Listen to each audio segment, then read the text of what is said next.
I wasn't here last year. My diagnosis was dysthymia, which is not it was not being used as a diagnosis very often anymore. Now they've changed it to it as persistent depressive disorder with intermittent major depressive episodes without current episodes. I've learned myself to talk myself down from depression. It's something that you really have to work on hard. But I'm concerned right now about the cuts that are coming for the benefits from the state of Minnesota. I heard from a state legislature they're talking between 10 and 30% possibly. What is the total budget? I don't have those numbers with me.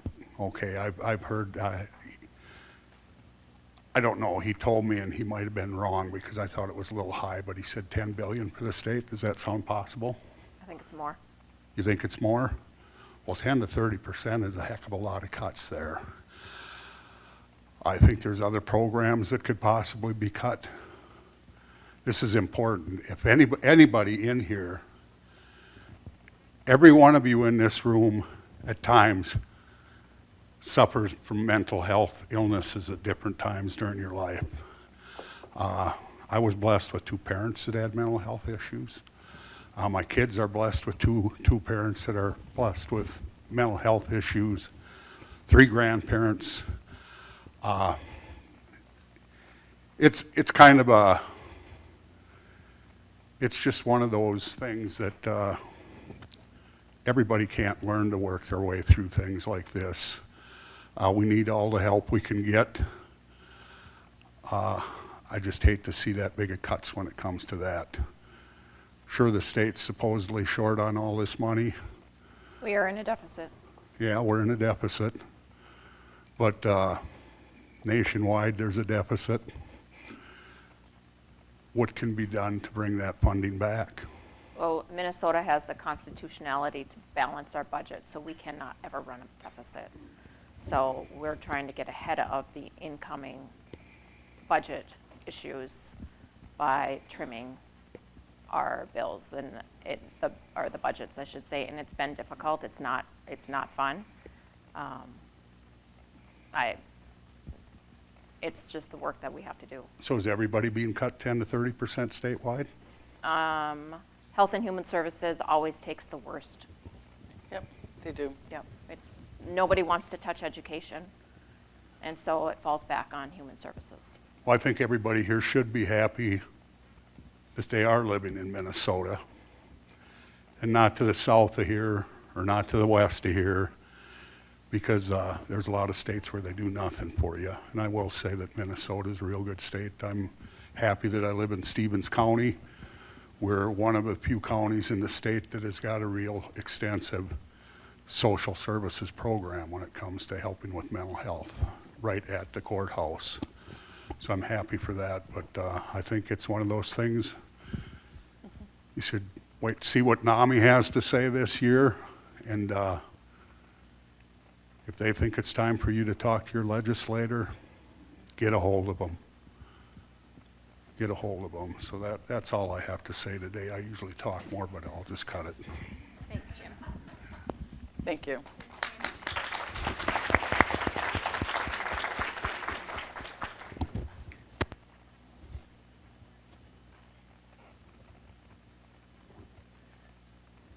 Anyone else want to share your story, a provider sharing what you're seeing in terms of wait times, difficulty hiring people, workforce shortages, gaps in our system? There we go. I can say you all usually are not very shy. Right.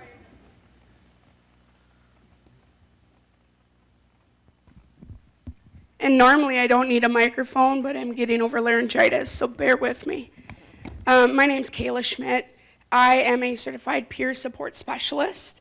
I was working in one of our IRTS facilities as of middle of summer. I am now working with Lutheran Social Services to provide mental health services with children that are struggling with mental health or family situations where their mental health is impacted. And one of the largest deficits that I see not only in Douglas County, not only in every other county in Minnesota or nationwide.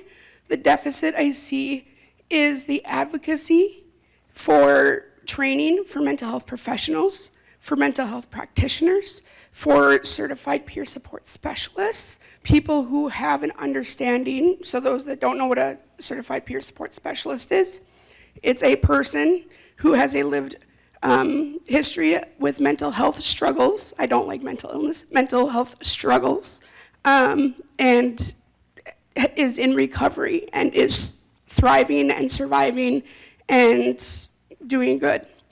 And I can help people then who are facing similar situations as to myself that I have in the past, kind of get through their own situation, not by telling them, you have to do this, you have to do that. Well, this is the service we need to go to. But by supporting them and walking along with them, helping them make their decisions so they feel in control. And without funding for our professionals, for our practitioners, for our peers, for anybody that's working in mental health, the burnout is happening. We don't have enough providers for the services we need. We don't have enough funding for the services we need. We live in a rural community where we get a fraction of the state budget to provide services, to get grants, to have crisis services. The nearest crisis bed for my last crisis 3 years ago, I had to go all the way over to Brainerd from our ER here in Douglas County and had to be transported by law enforcement to Brainerd to the Grace Unit. I had no supports over there. I had no family over there. Granted, I don't have many family in Douglas County because I'm not originally from here. But I had one person, and that one person made a difference in my life because she was a mental health practitioner, and she was the only person that day that I got out of the hospital after 10 days that could give me a ride home. Angela over there. I'm going to point her out because she's an amazing woman and does so many amazing things. Without her and her selflessness and her not caring if I gave her $20 for the gas, helped me. And she trained me and she gave me a job. And without people like that, without the funding to have people like Angela, people like me, people like all the Viking Land CSP people, all of our case managers, it can't work. We need the funding, we need the support, we need the education. But most of all, we need to end the stigma. Thank you. Thank you, Kayla.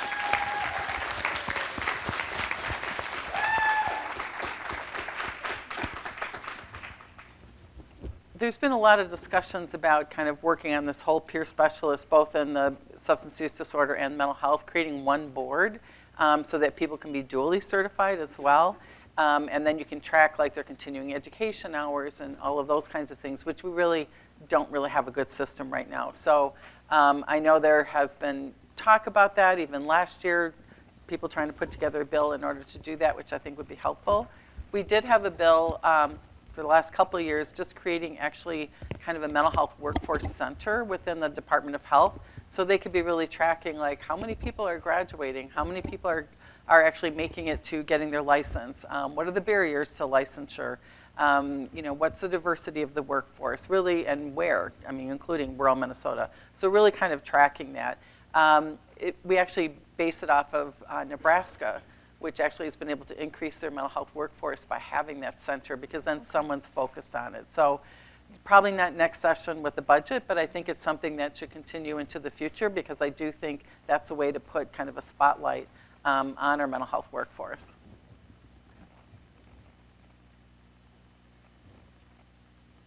This is your chance, people. Don't be shy. It's your moment to shine. Mm-hmm. Hi, Michelle.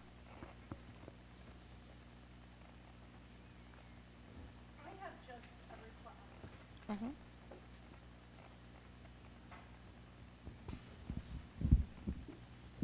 Hi, I'm Sarah. In the last couple of days, there's been talk about bringing back conversion therapy, and I would just request that you would support the continued ban on that, the ban.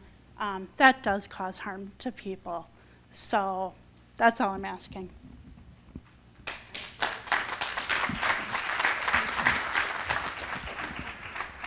I will just note it's before the Supreme Court, and Minnesota has a law that does say you can't do that. You can counsel people, young people, about helping them figure out their identity and things like that, but not actually trying to convert them, because we know there's lots of research that says that's not any good. But it's really not up to the legislature at this point. It's up to the Supreme Court.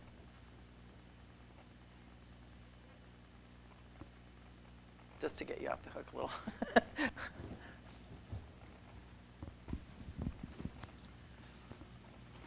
I have bipolar disorder, and if you have bipolar disorder, you're not supposed to take antidepressants. And I don't know how many, because it can throw you into a manic episode.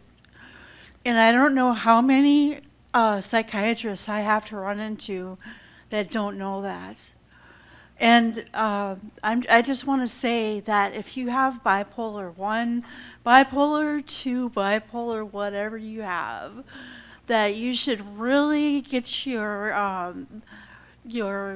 what are those called? The side effects. You should really have a discussion with your, because you can go into a manic episode, and it's no fun to go into a manic episode because of some negligent psychiatrist. Thank you for sharing that. And people should, sometimes actually they find out someone has bipolar disorder because they thought it was depression, gave them an antidepressant, and then they had a manic episode. So a lot of times it happens in the very beginning before, again, people often present with depression before they present with mania, to be able to figure that out. But yes, looking at the side effects, looking into it, and I would agree if you already have bipolar disorder, and you should be talking absolutely with your psychiatrist about that. So one issue, I'm Britta, I'm a peer support specialist for Region 4 South, and I have lived with ADD, anxiety disorder, along with other, several actually learning disabilities. I'm in the process right now of putting my 12-year-old daughter on to ADHD medication. So, and we went ahead and did the genetic testing that shows what's the best medication for. And even after insurance, it's cost us like, it was like $400 and some after insurance to do that test. And luckily, my husband and I can manage that, but we're, a 2-income home. And one of the things I found interesting is I was actually on first-gen Ritalin when I was a teenager and absolutely hated it. And it is actually the #1 medication that my daughter would be ineffective for my daughter, and the doctor believes it was probably very ineffective for me. Is there looking into ways to, the lady over there talking about bipolar, having that genetic test available for people at a better cost so that they can maybe get on the right medication? Because I think that's one of the things that we end up on as a person who's been on several medications that didn't work for me. If we could have started off back when I was, heck, even in my 20s versus one of my teenager years, on something that was more effective, I think that would help a lot of us in the long run that struggle with mental health. I don't recall anything coming forward, do you? I think that there was a bill that went to Commerce because you would have to mandate coverage. Yep. And so there's this weird thing that if you're going to mandate coverage for a new service, you have to actually submit a letter by August 1st to the Commerce Committee, and then they and the Department of Commerce then figures out what that cost might be. I thought there was a bill introduced to look at that. I don't serve on Commerce, so. Yeah, I didn't pass that I'm aware of. But I 'cause like the idea. Yeah, because it prevents a lot of trying different things. I mean, I know often I have a daughter with depression, and so we looked at first what my husband was on. It's like, well, if it worked for him, it might work for her, just thinking about the genetic role. But yes, I've heard people take that test, and then, after trying numerous medications, it really does save a lot of time, for sure. And just the guinea pig of it all as well. Yeah. But I'm pretty sure there was a bill introduced. And if there was a bill introduced this last year, it's still live for next year. Hi. Hi, good morning, or good afternoon, I'm sorry. Oh, yeah, it's still morning, isn't it? Still morning, you're Okay. good. I'm sorry, I get confused. It's Anyway, afternoon somewhere, so don't yeah, worry. right. Okay, about 9, 10 years ago, I had a suicidal attempt, and I felt that I had no purpose for living anymore. I was alone. When my late husband passed away, my children left and left me all by myself. And I tried to commit suicide by pulling my car into the garage, letting it run, shutting the doors, opening the windows. I said, this is it. I'm going to go. I'm going to go to heaven. And I fell asleep. About an hour later, I woke up. Well, this isn't working, so I shut the car off, went in the house, and went to bed.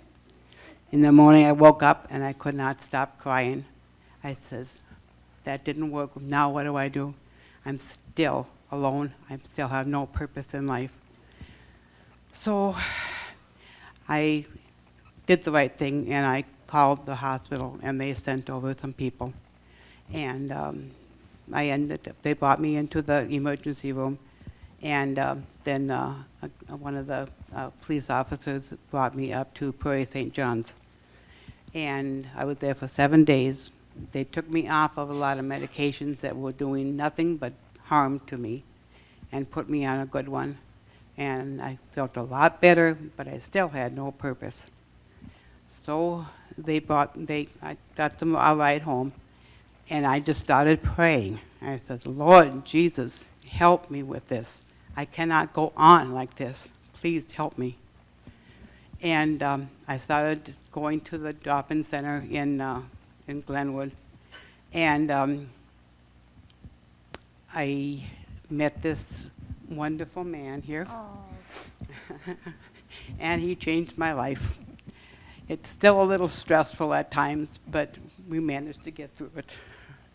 So I'm just wanting to say that Jesus does change lives. Thank you for the sweatshirt that I saw today. Jesus does change lives, and I appreciate him so much. Thank you all. And he has a purpose for your life.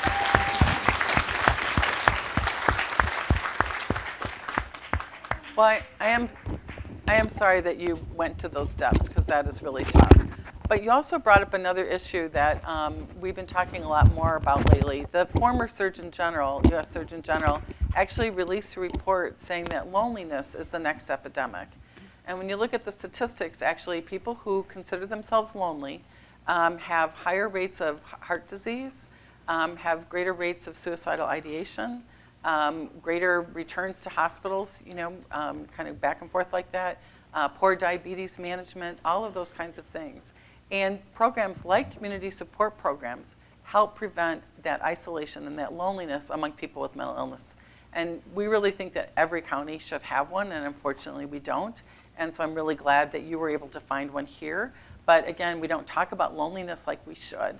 And one of the things we've been pushing for is when mental health professionals are sitting down with people, ask them, what is your support network?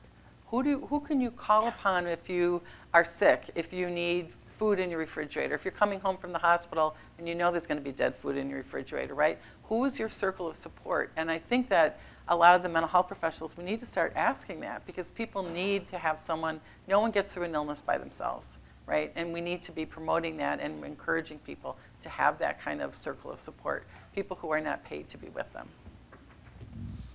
Hello, I'm over here. Sorry, this is really loud. One thing I really want to talk about is our kids. I have a 15 and a 13-year-old, and my 15-year-old is already showing signs of the mental health condition that I have a challenge with. But I talk to her very often, which is awesome. That doesn't always happen. But I was talking to her because I seen a message on her phone. Yes, I am the parent that checks my kid's phone. I seen a message about cutting, and she was having with a friend. I asked her, "Are you cutting?" I said, no, Mom. She goes, but half the girls in my grade are.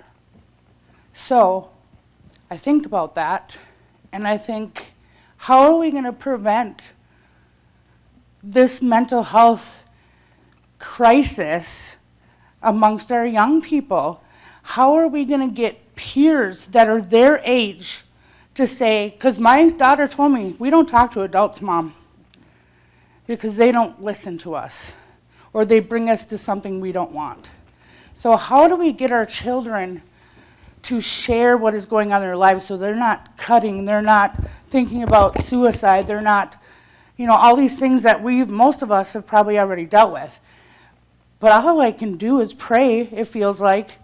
What else can I do? What else can I do? Our kids are suffering right now.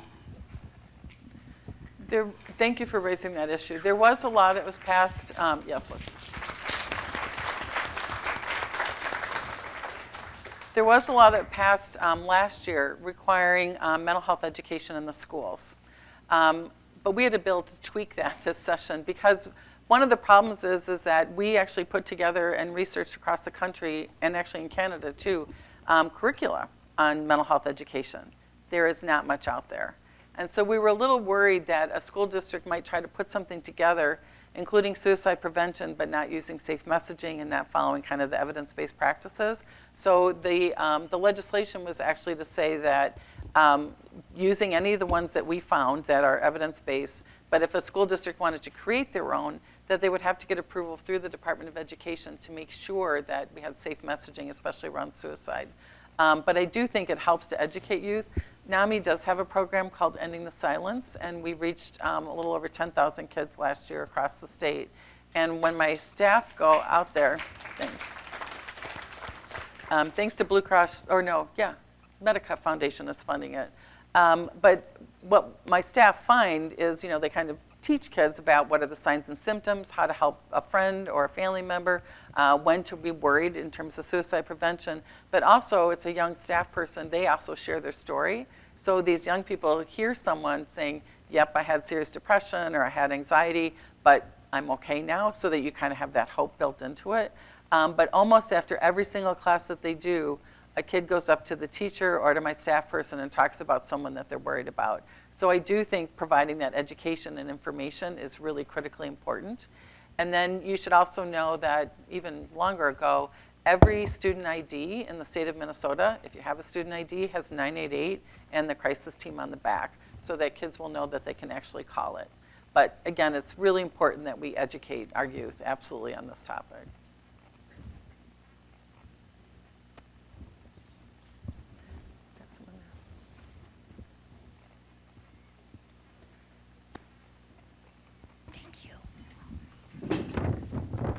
I'm a little, I don't know if I really should share this because I wrote it just right off the top of my head.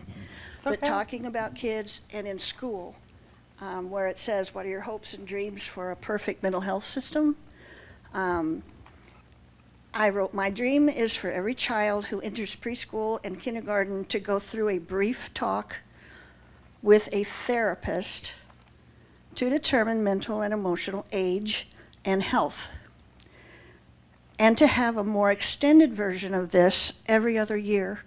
This would hopefully catch issues before they become critical and familiarize everyone with talking to someone and reduce or mitigate any stigma in their minds as children, so it becomes the norm as they grow. Very nice. It's just an idea.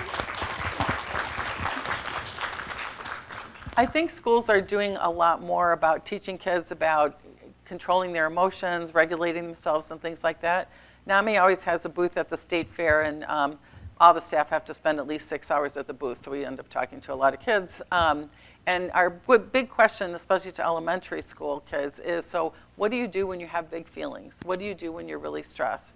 The number of kids that showed me how they breathe and counting was, out of this world. And the parents would be like, you know how to do what?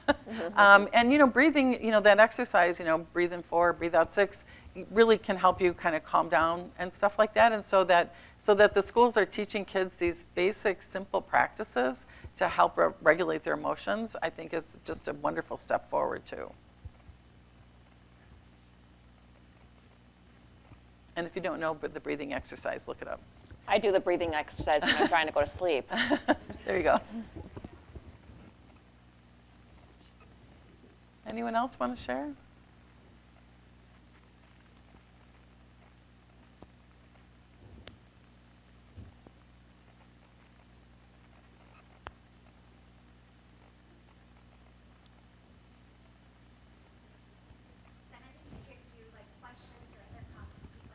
Yep.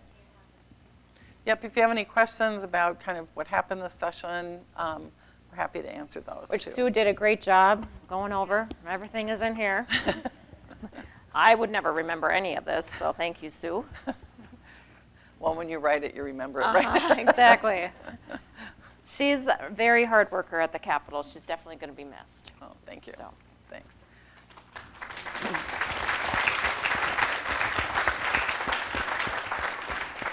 That is the one part of my job I will miss. Writing grants will not be missed at all.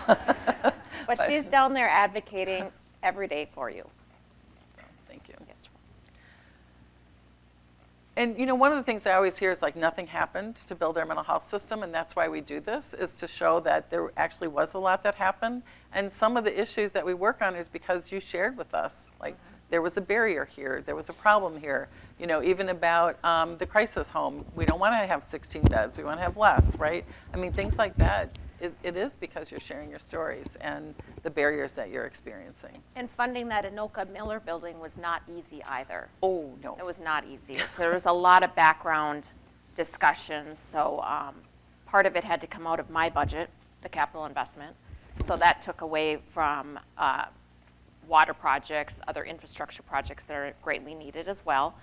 And then it also, a portion of it came out of the human services budget, which I'm grateful that they took a good chunk of that off of the capital investment as well. But we realized that it was a true need. It was just managing how are we going to pull these funds together when we don't really have any discretionary spending.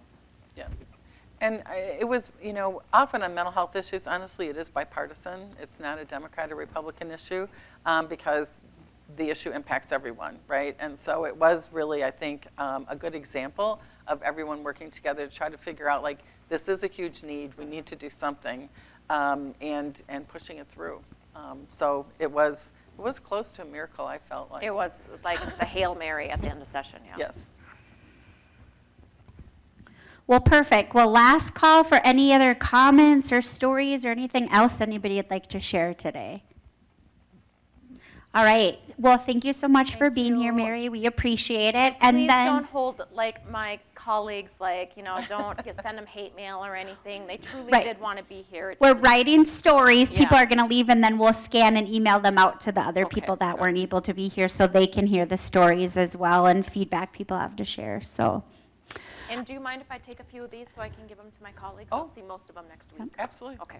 and then I wanted from Region 4 South and the whole state of Minnesota and everywhere is, like I said, it is Sue's last week, next week, right? The 15th? The 15th. The yeah. 15th, and Sue's done such amazing work for the state of Minnesota in mental health and advocacy. So her shoes will be, I don't know if they'll be able to be filled, but they'll try, right? Try, yeah. So we would like to give you some flowers for all your hard work and from Region 4 South, and we appreciate all that you did, Sue. Thank you so much. So thank you so much for being here, guys. We appreciate it. Okay, so with closing, what we're going to do is just a reminder in your packets, there's an evaluation sheet. So if you could complete them and leave them at the table. And then we're going to draw for door prizes. So don't get up on the